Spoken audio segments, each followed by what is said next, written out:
Hello everyone, welcome to another installment of the 52 Weeks of Leadership. I'm Alex Wanat, a second year UB MBA student and also the president of the UB MBA Consulting Group. So if you need any help on a project, on a problem at your company, please come in contact with us. And I'm also interested in analytics, consulting, marketing, currently in a role over at Delaware North, and looking for full-time work after this. So thank you, Jim, for having me on today. Okay, really so you're on the job market. They could contact you and hire you. Get in touch with us if you'd like to get in touch with Alex. Analytics, I can't even spell that. Hi, welcome to another exciting installment of 52 Weeks of Leadership. For those of you who haven't met, my name's Jim. I'm an associate professor with UB's Center for Leadership and Organizational Effectiveness here in the School of Management, as well as the faculty director of that center. Thanks so much for joining us. I like to say what number installment we're on, but I've completely lost track. It's got to be something like 91, 92. We're pretty far along in the 52 Weeks of Leadership because this is our second year. If you'd like to check some previous installments, just plug 52 Weeks of Leadership into your favorite search engine. Should pop up as the first hit. I'm very proud of that. Take you to a website that looks like this, and you can find an archive of a lot of our past content here. This week, we're kicking off the month of November 2022 with a new topic and a new featured partner. This month, we're going to be talking about employee voice and basically what is the difference? Why do some employees want to speak up with great ideas? Why do they feel comfortable doing that? Why do they feel engaged enough to do that? Why do they feel brave enough to do that? And why do some people not? I will tell you, the research is really clear that this is a good thing. We call it, again, employee voice, the idea that people within an organization will speak up sometimes in risky ways, sometimes upsetting the apple cart, sometimes upsetting the status quo to say, hey, I think this is something we should do. Now, one organization that actually prides themselves on being able to do this and do this well and having an employee base that does feel free to speak up is the one we've partnered with this month. It's the Seneca Gaming Corporation, and we'll be joined actually later this month by their CEO, a friend of mine, a stellar human being, Kevin Nephew. I'm very excited to have him with us. He'll be writing for you next week, and he'll be joining one of our research faculty members to talk actually about how do you get your employees to the point where they do feel comfortable to speak up with crazy ideas. And we're actually partnering him with someone you've met before. We don't usually duplicate, have the same professor back in the same year to do one of these executive conversations, but we had to bring Professor Tim Maines back. You've had him before, right? Absolutely. Pretty good, right? Great. Yeah, very engaging. We were talking about this before. Won a ton of teaching awards. He actually did the 52 weeks for us last April, but we had to bring him back because this is literally his focus area. This is literally the very specific topic that he's devoted his research life to. His work is considered foundational in the field. He's been cited hundreds of times by scholars all over the world. So I couldn't possibly partner Kevin with anybody else other than Dr. Maines on this topic. So he'll be joining us in a couple of weeks for that conversation. But in the meantime, just to set the stage, employee voice. So how many jobs have you had in your life, Alex? Can't say I really count, but it's probably around 6 or so. Okay, I thought it would be easier for you than it would be for me. So have you been on both sides of this where like some companies you don't feel comfortable speaking up at all and some you really do and you want to? Yeah, absolutely. What's the difference? The difference for me, I would say first and foremost is providing security and comfort and providing an environment where your leader is willing to listen. So in one of my experiences where I've been on the positive side of things, I really have a leader who will ask those questions and give the people that he leads the opportunity to really kind of chip in and make their input heard. So ask what questions? Do you remember? Yeah, I would say those questions would be, how is this working for you guys? What are your thoughts on this topic? Things of that nature. So just one example that I could give would be when we were recently doing a few meetings, we do like daily scrums to get in kind of a quick check-in with our manager and then with the other interns on my team. Let's be clear because not everybody might be familiar with this. What's a scrum? Yeah, so a scrum is pretty much a quick meeting that is meant to provide quick status updates on any projects or other endeavors that you're working on and really just update the team, and if there's anything that you need help with, we pretty much call it out in that meeting. Okay. Yeah, so essentially what we were doing was we were trying to meet daily for about 15 minutes, and some of us are in and out. The interns are students, we can't make it every day, and these scrums would typically go about 30 minutes when they were scheduled to be 15. So I actually chipped in and I said, hey, why don't we just make this Friday one 30 minutes instead of 15? We're always doing it anyways. And then the previous ones, Monday through Thursday, can be a little bit shorter, have a little less content with them. And I think what meant a lot to me was the fact that my manager, my leader, he actually immediately took that suggestion and just took action rather than, just saying, oh yeah, good idea. He took action on it. And I think that's something that really showed me he cared. That's an interesting point. And, we were talking before, I've said this before, we don't rehearse these things. I didn't know you were going to say that, but I've been in the situation before where I was the manager and someone had spoken up with an idea and I said, oh, something along those lines. Yeah, that's a good idea. We will consider that. And I meant it, but I forgot about it and I didn't do anything about it immediately. And then as a result, I think I might have had more of a demotivating effect. So I think that's actually a common error that managers could make, is that you really do mean that it's a good idea and you want to encourage it, but because you don't do anything right away, the employee might think, they were just saying that. Mm-hmm. So that's a really interesting point. Now you said you came up with this idea because the meeting was supposed to last 15 minutes, but it was always lasting 30 minutes. Right. So obviously people were speaking up in the meeting too. Obviously they felt comfortable doing that. Yeah, absolutely. And just going back to when I talked about comfort, a big part of that was establishing trust through really just having those small talk conversations in all our meetings. And that's a big reason why some of them go over time. But, really shout out to my leader, Tyler, on that team, who he provides that space for us just to kind of talk about our weekends, like how was Halloween? How about them Bills? Things like that. And so that trust that was built, it may lead us to the meetings going over time, but we really feel comfortable to chip in. Okay. Is this the Tyler that I know? Very Orlando? tall Tyler? No, not that Tyler. All right. I was going to say, you can check him out on one of our past installments. So that's, I don't know, from my experience, and I don't know, that's a rare thing, where you've got meetings that are actually running over because so many people want to talk and chip in with ideas. Mm-hmm. As I thought about this topic coming in, and I thought about my experience at most, not all the companies I worked with, my experience was more like this, where actually I've had a lot of meetings where nobody spoke up because they didn't want them to last longer. In fact, I've had bosses before who would schedule their meetings Friday afternoon, 4 o'clock, just to make sure that nobody pushed back. Well, that's a recipe for failure right there. Well, I mean, if they've got the right idea, I guess. One thing, I'll give a story on the opposite end of it. One of the first companies I worked with was actually more like this picture that you see behind me. It was a marketing team. And once a month, we'd have an organization come in that we partnered with to say, okay, here's the new ad campaign we're going to pitch for everybody. And it always hit me that the manager would go out around the room, what do you think? What do you think? What do you think? What do you think?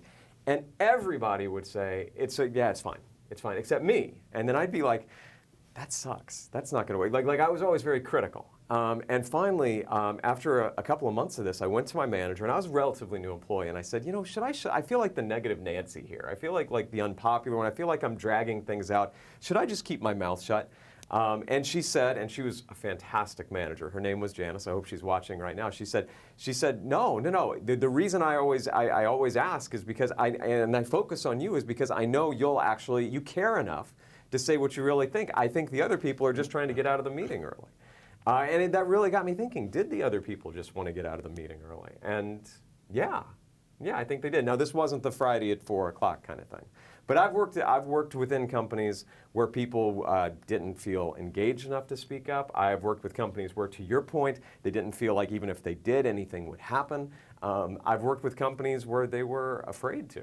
Do you have any more negative experiences with this? Yeah, sure. I would say this takes me back a few years, but when I was in high school, I had a job at a restaurant, and I actually just had an experience where I was a little bit undertrained, kind of thrown to the wolves, thrown on the fryer actually at the age of like 17 years old. Oh, that never happens at restaurants. Oh yeah, never.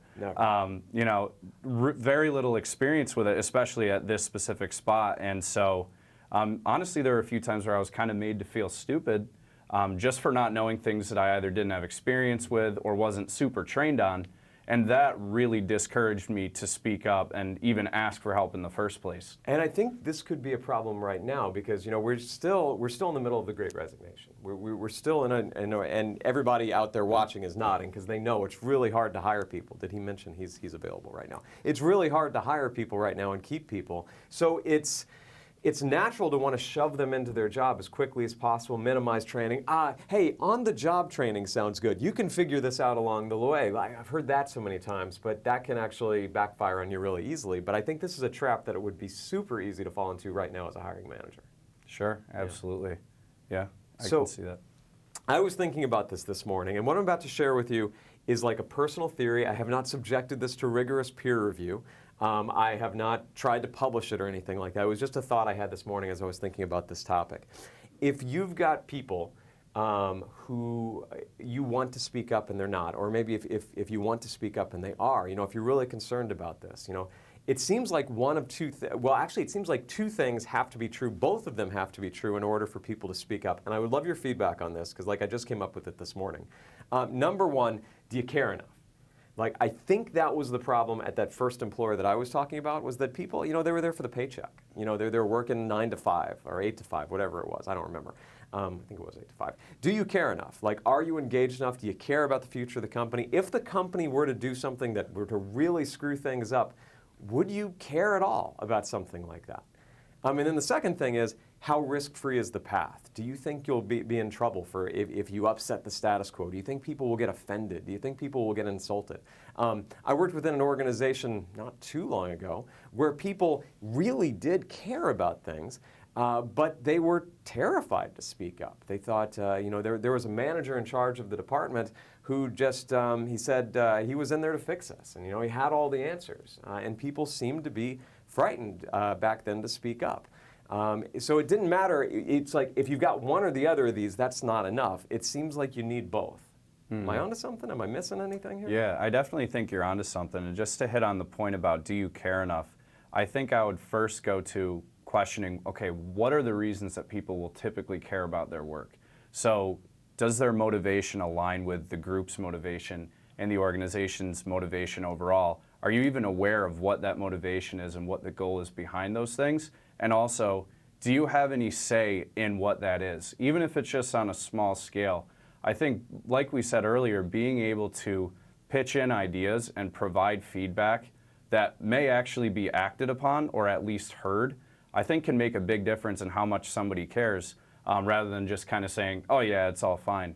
I think that drives up that commitment to the team and drives up that caring. Yeah, I think that's a great point. And let me go back to something you said earlier. So you've got to be motivated. And our research shows that most employees are not as motivated as their bosses are. And most bosses assume that employees are as motivated as they are, and that's why a lot of this breaks down.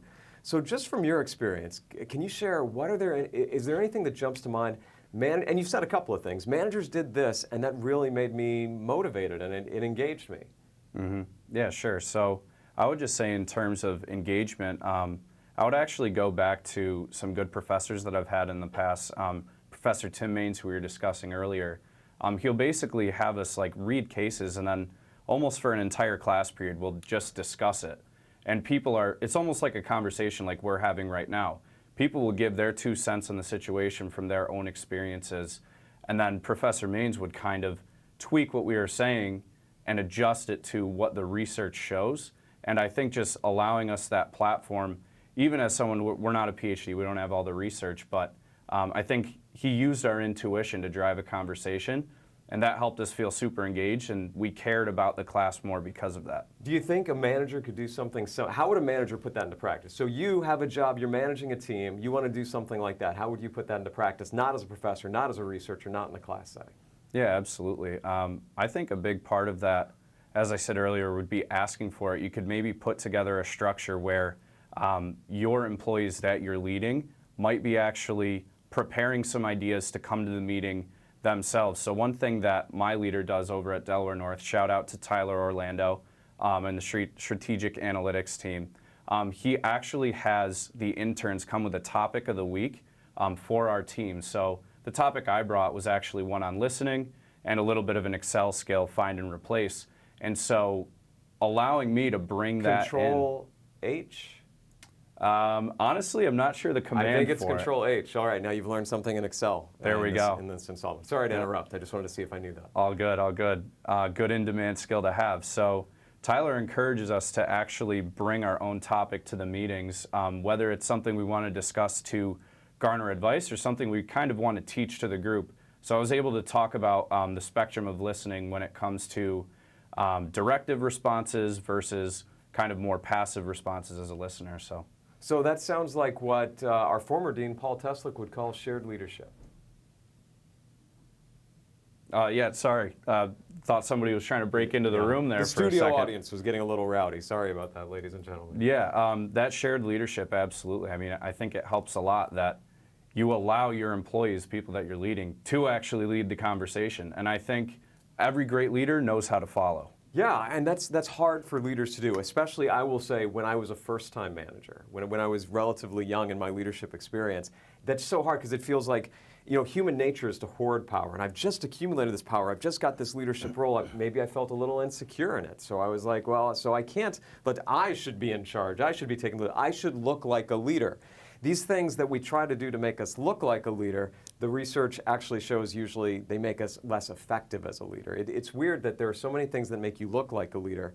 For instance, did you know the taller you are, the more likely you are to have people view you as, that person looks like a leader. Of course, there's no statistical correlation between height and leadership ability. Anyway, back on topic. Now we're on height and Control H and Excel and all kinds of things. Yeah, so what could you do along those lines? Is there something you could do? And again, this is not where I thought the video would go, but I love it. Is there something you could do in your meetings where you're not setting the agenda, or where there's items on the agenda where you just keep your mouth shut?